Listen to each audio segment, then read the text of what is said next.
Okay, there's no wind today.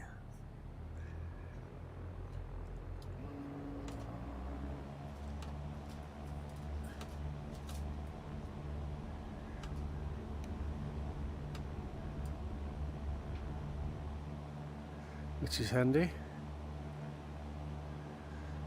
So I've got system failures programmed in today, so I will have a system failure. They are random, I don't know what's going to happen. There's no wind today, so I've got to think safe, safe, safe, safe. I've got to get to a safe altitude because I don't know what's going to go wrong. And I've got to be able to deal with it and get the aircraft safely back down. Which is what you do in a real aeroplane, of course, when you're flying it. There's a difference between just playing with the flight simulator and actually using it as a learning aid for training. So I'm going to circle the airfield because I don't want to get too far away from the airfield. I want to be within gliding distance of it, preferably, and just see what happens. This is the beauty of the flight simulators. You can turn on system failures. You can have random failures kick in, and this is another thing that simulators are used for with training airline pilots. It's all very well knowing how to fly the aircraft, but when you have failures, you don't want to be practicing failures in a real aeroplane. This is why you do it in the simulator, and the simulator instructor will throw all kinds of failures at you that you have to deal with, identify and deal with before you can pass your test.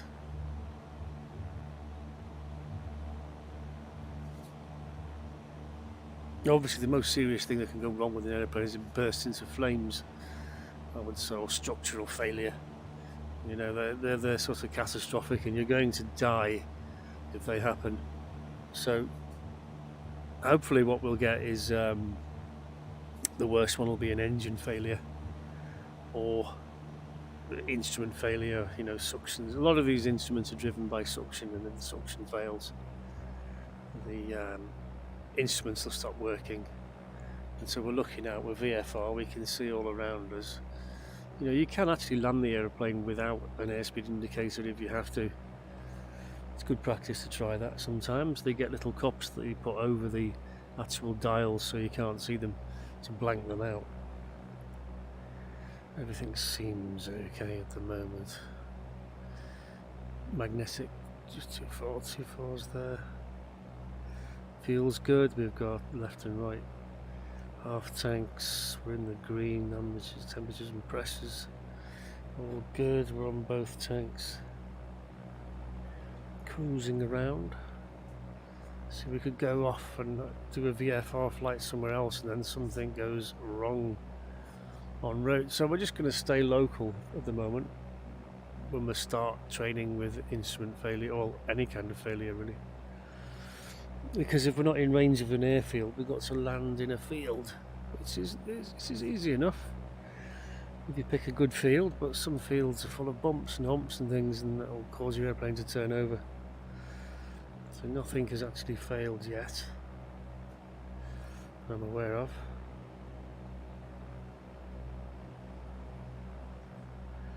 Okay, we're coming up to 2,000 feet.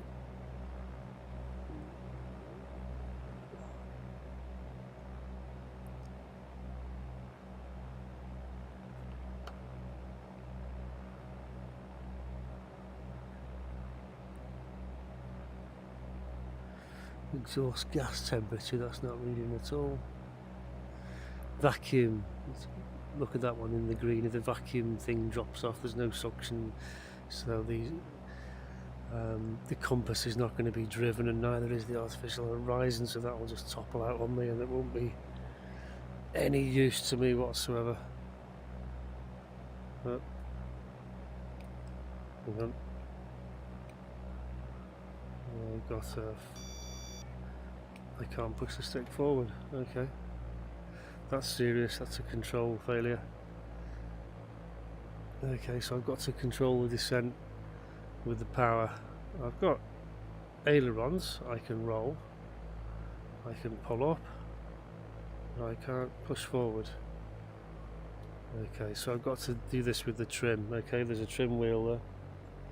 I've got to get elevator down with the trim. So I'm going to cut the power. This is serious, so we're going to land this. Okay, we've got engine power. I can control the descent with the engine if the aircraft's trimmed properly. So I've got to use the trim for my pitch. Right, nothing coming there. I'm going to call an emergency landing here. Throttle's closed. Okay, I've got no forward at all there. Okay, so let's have some flaps. Ballooning, so I'm trimming forwards. There we go.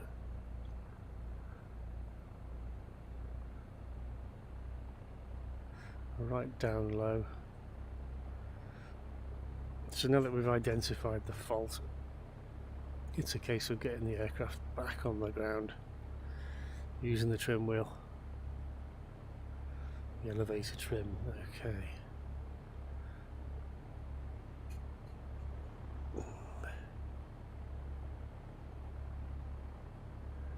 It shouldn't be too difficult from here.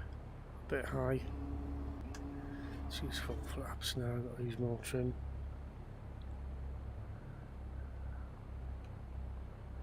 There we go.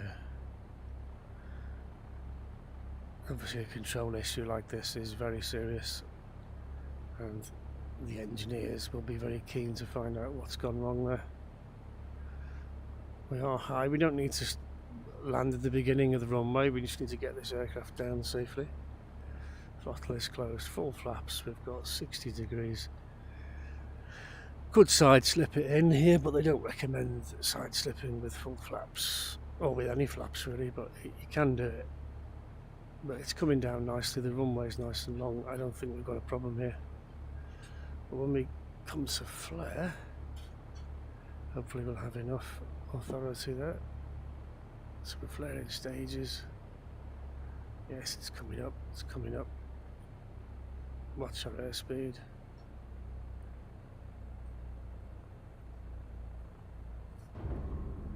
There we are, we're down. And I think we're able to taxi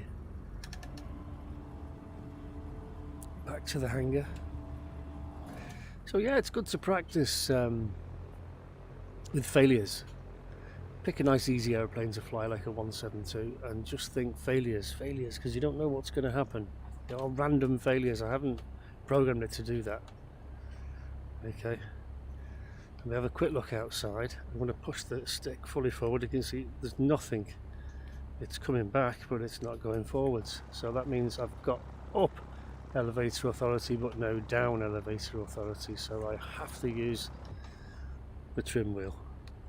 Okay, to compensate for that, which we did. We didn't have to panic over it. It was quite an easy fix. And we got the aircraft down nice and safe. So there we go, that's one. And I recommend that if you've learned to fly on this aircraft and everything's hunky-dory and you're quite good, you're quite happy with it, then you start on system failures and put in random system failures and then just go flying as normal and just see what happens. Okay, do all your initial ones around the airfield, within range, within gliding range, because it's not always the engine that packs up. Everyone thinks, oh, what if I have an engine failure? But it's not always an engine failure. Sometimes it's things that you're not bothered about. You can think, well, we can live without that. We can continue our flight to where we're going. And these are the decisions you have to make as a pilot. Okay, we'll park it just there, put the brakes on. There we go.